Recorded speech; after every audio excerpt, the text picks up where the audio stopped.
So I will share my slides. Okay, so.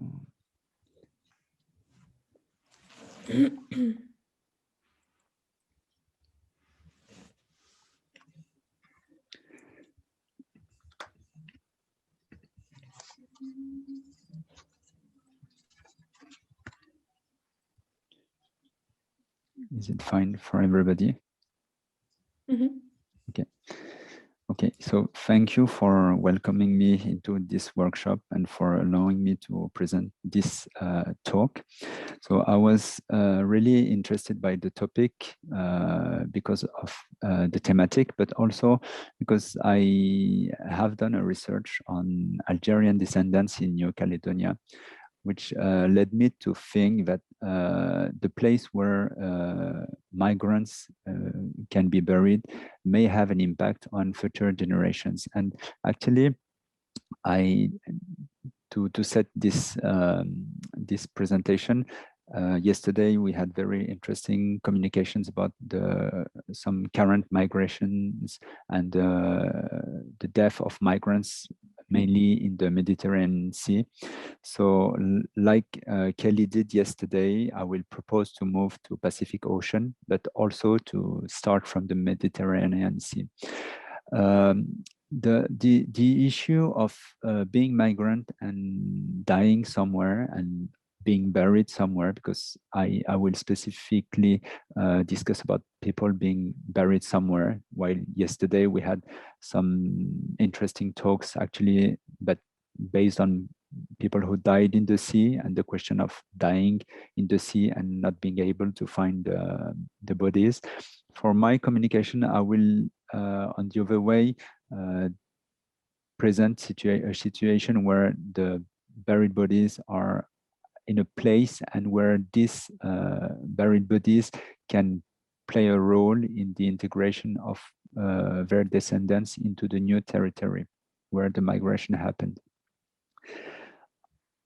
This questioning, which I have based on this situation of Algerian descendants, I actually had it last year during the COVID pandemic and during the first lockdown, where some migrants in France would died, and the families were not able to move the bodies back to the home country for the burial. So most of them took, I also have some people in some relations which I have in France who actually needed to take the decision whether they will keep the body until the frontiers would reopen so that the body can go back to the home country, or they will take the decision to bury their parents, for example, in France, which was actually not the plan for these families. It's only because of the pandemic situation that they finally decided to bury their family members in France, while the whole process was to bury them back in the home country. So this questioning, which I had during the COVID period, actually brought me back to a research I did in New Caledonia with the descendants of Algerians. And these people who were sent to New Caledonia actually had no choice but to die in New Caledonia and to be buried there. And this raised the question of how is the decision taken with respect to the place of burial, and how a crisis such as the one we have now with the COVID-19, or the one these people had in the past with their situation of being prisoners in New Caledonia and not being able to go back to their home country, how this forced decision of being buried in a remote country can play a role in the identity process for future generations. So basically, this is the core of my presentation. So the purpose is to investigate the issue of death in migration and the placement of bodies through the case of these descendants of Algerians in New Caledonia. So to settle the communication, what I can say is the first Algerians who arrived in New Caledonia were sentenced by the French colonial administration. So we were in the 19th and early 20th century, and these Algerians had to serve their prison sentence in New Caledonia, which is, I will present it later in my PowerPoint presentation, but New Caledonia was used by France at this time as a prison land, and therefore many French people were sent there to sentence their prison in New Caledonia, but also people from Algeria. So just to present about New Caledonia. So basically this land is quite specific because it's based both on exile and occupation as a basis of society. So New Caledonia was formerly known as a penal colony and land of exile. And New Caledonia today is engaged in a self-determination process which can potentially lead to its independence from France. So basically, I mean, I know my presentation might slightly be different from others we had yesterday and we will have today, but the core of the presentation is that the current situation, the current political situation raises identity questioning for people living in the territory. And the current context actually leads to a very basic question, which is who should stay in New Caledonia if New Caledonia becomes independent from France. So what's happening in New Caledonia is during the whole 20th century, there was a kind of taboo in New Caledonia, so the taboo of origins. Most of the people did not want to talk about the past. Most of the people did not want to talk about their ancestors because they would link them to let's say, ugly stories about prison, about crimes, about slavery, about colonialism. So there was this general taboo situation that the origins should not be mentioned. But with the current process, with the current independence process, history has been put in the spotlight. So most of the people now are going back to their family histories and to the territory's history to understand how they came to this place and what is their place in New Caledonia. So basically, there is this movement of going back to ancestors to justify an individual's presence on the territory, which, I mean, this movement is allowed by two parameters. The first one, as I mentioned, is the political situation. So basically, the independence raises the question of who should stay in the territory, but also because archives were opened.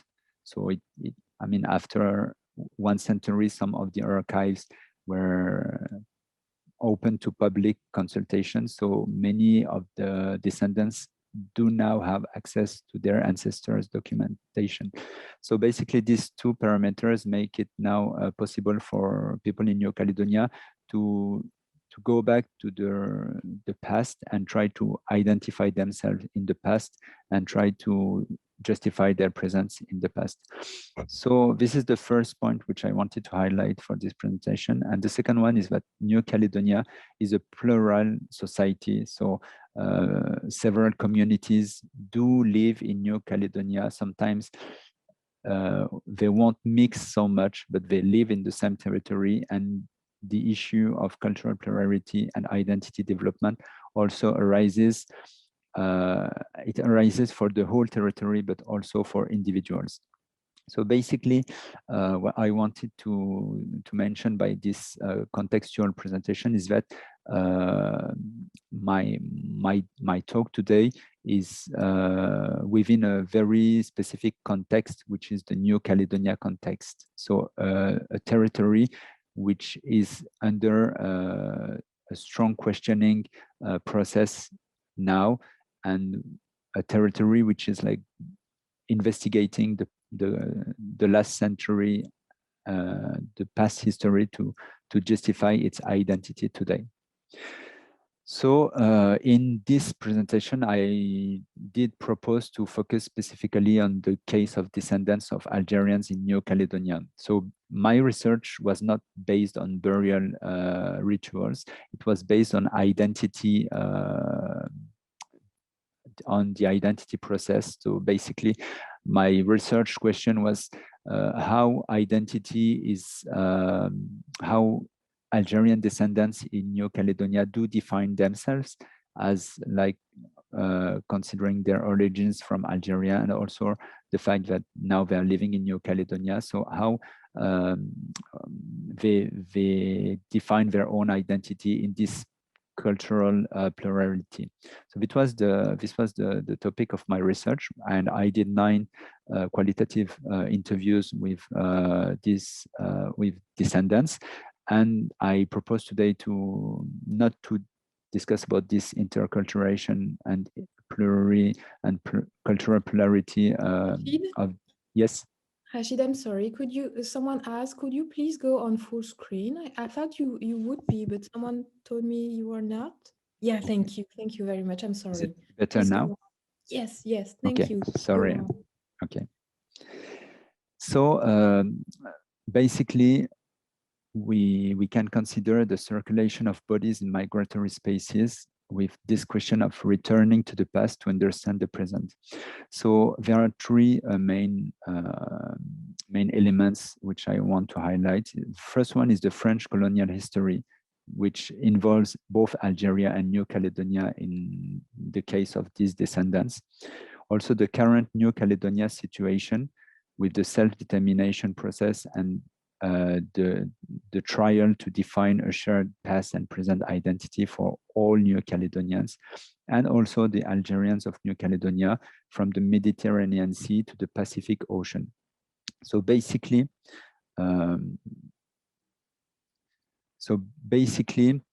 the first element is growing in the homeland. Between 1864 and 1897, France has been sending North Africans to New Caledonia to serve prison terms. So 1,822 North Africans, mostly Algerians, were condemned to forced labor and had to serve their sentences in the penal colony of New Caledonia. These detainees consisted mainly of convicts for public crimes, but also there were 121 political prisoners and 163 repeat offenders who were relegated to New Caledonia. What should be highlighted is that apart from the political prisoners who were authorized to return to Algeria, the vast majority of the detainees were not authorized to go back to Algeria. They had to serve the sentence, the prison sentence in New Caledonia. And once the prison time was finished, they were not allowed to go back to Algeria and they had to stay in New Caledonia. So this was a specificity of these prisoners, which actually are not considered as deportees on the administrative perspective. They are considered as transported prisoners, but they were not able to go back to Algeria. So finally, they settled there. They were all men, so they all married with non-Algerian women, so European or Melanesian or Asian women, which were present in New Caledonia at that time, and they raised families there. So this Algerian detainees had to go all the way from Algeria by boat to New Caledonia. So it was about 20 to 30,000 kilometers trip they had to do by boat. And then once in New Caledonia, they had to sentence the prison. And then, as I was mentioning, most of them were not able to go back to Algeria and they stayed there and settled in New Caledonia. New Caledonia is actually in the Pacific Ocean, so nearby Australia and New Zealand. And when it was taken by France in 1963, New Caledonia was mainly populated by indigenous tribes of Melanesian origin, which are known as the Kanaks. And France set up an immigration policy, so both chosen or compulsory, to to increase the colonial population in the territory. So this is a picture which I wanted to propose just to show that the type of prisoners which were present in New Caledonia. So we have like not a prisoner, but the indigenous Melanesian people.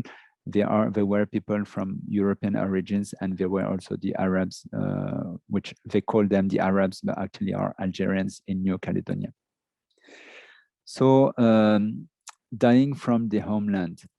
What I'm taking a sentence from Isabelle Merle, which she did a quite interesting work on also on the colonial history of New Caledonia, and what she says is that, like Algeria, and despite its remoteness from the imperial metropolis, but also its relatively narrow island character, it was thought from the 1860s as a land of welcome for a French population who was, however, reluctant to migration. Like Guyana, it became, during the same 1860s, a prison land promised to a future that was, however, more cheerful because it would not present the dangers of an equatorial climate, fauna, and flora. The Caledonian land, by the mildness of its climate and its nature, as well as by its celebrity, was to offer the condemned a peasant future as a basis to their rehabilitation. It was also to offer immigrants the hope of a better life, symbol of a powerful and generous colonial France. The Caledonian prison, far from being reduced to a strict repressive penitentiary institution as in Guyana, was in reality at the origin of a real dynamic of population. It brought, in fact, an ambitious colonial project at the crossroads between a so-called penal colonization promising a future to the condemned and the so-called free colonization offering the most precious good of this time to proletarians and modest classes, which is the land and the property of the ground. So basically, this sentence helps us to understand that Caledonia was both used as a prison, but also as a territory to colonialize, and France did put several artifacts to motivate people to stay in New Caledonia and to act as settlers there. So for the specific case of Algerians in New Caledonia, they had this singularity that they had a dual participation in the French colonial history. First of all, they were fighting France as a revolt against a colonizing nation in their home country. So basically, they did act against France when they were in Algeria. So this created a proximity between Algerian detainees and the indigenous Kanak community who were also experiencing French colonization. But at the same time, the Algerian detainees were also involved in a forced participation in the New Caledonia colonization movement, as they would get some reduced prison sentences, or they would also be given some rural concessions by the French administration if in New Caledonia they would participate to the colonization movement. So at the same time that they did have this proximity with the indigenous Kanak community, they also had a need for reconciliation with this indigenous Kanak community. So this double movement of being victims of colonization, but also being participation in this colonization and this settlement in New Caledonia. So I propose a quote from one of the descendants. His name is Tayeb Haifa. He was the mayor of a city in New Caledonia, which is called Burai, where most of the Algerian descendants do live now. And Tayeb Haifa says that our fathers, exiled from their lands, often given to settlers, became concessionaires on lands taken from Kanak tribes. For them, history has been reversed. The colonization they suffered in Algeria, they would in turn, often in spite of themselves, become its agents, not to live on it, but to survive. So for this... Rachid, you have 2 minutes. Rachid, sorry? you have 2 minutes left. Sorry? 2 minutes okay, left. Thanks. Thank you. So basically for this Algerian descendants, I wanted to present the cemetery. So the cemetery became the first place of heritage for these descendants. What happened is that at the beginning, the first detainees were buried independently of their religion, but in 1897, the Arabs gathered in the city of Borai and asked to be buried together and to respect the Muslim ritual for death. So this cemetery was claimed, and one of these Arab Algerian detainees, who was called Sidi Moulay and was considered as a saint there. He died in 1891, and one of the other detainees, Miloud Ben Abdallah, offered a plot of land for the cemetery reserved for these Arabs in New Caledonia. So this was the first settlement of dead bodies in New Caledonia, which led to the federation of the community, because once the cemetery was created, all the Arabs in the New Caledonia island started to gather in Borai because they wanted to die in this town, so that they were sure that they would be buried respecting the Muslim rituals. So the tomb of Sidi Moulay, the saint, comes to this sacred land, and the cemetery anchored the presence of the first Algerians to Borai and embodies the birth of a filiative community, the descendants identifying in a symbolic genealogy with the Sidi Moulay and the first Algerians who are buried there. The cemetery, which also hosts graves of Catholic families, is an intercultural image of these descendants. Date palm trees rest with the dead bodies. Several types of tombs also are present, from very simple and anonymous tombs to respect the Islamic tradition, covered with earth and without any tombstone, to marble tombs with a rounded shape and a pointed end as a reminiscent of a Moses dome. All the burials face the same direction, which correspond to an orientation towards the Kaaba, a cubic structure in the town of Mecca in Saudi Arabia, which is the direction for dead bodies burial. So all the burials face the same direction, and within the cemetery, some funeral decorations and sculptures represent angels, while for others, we note the presence of crescent moon and star. And the tomb of Sidi Moulay is identifiable because it is surrounded by a wall. I just want to finish this presentation, and sorry for the delay, with a picture of this cemetery. So this is the either Arab or Muslim or Algerian cemetery in New Caledonia, which you can see now in the city of Borai. And these are the tombs where you can see a mixed type of tombs which we can find in the cemetery. And you see how the intercultural identity of the descendants can also be understood from the types and structures of tombs we found in the cemetery. And this like picture, you still see the graves, and you see the wall which surrounds the tomb of the saint, the Sidi Moulay saint. And actually, there's a rebuilding of a Muslim cemetery in this land, which acted as a gathering symbol for Arabs in New Caledonia, and which is today the place of this cemetery is actually the place of gathering for the descendants today. Whenever they have like a special event, they would do this event nearby this cemetery. Okay, sorry. I will end my presentation here, and once again, sorry for delaying the presentation.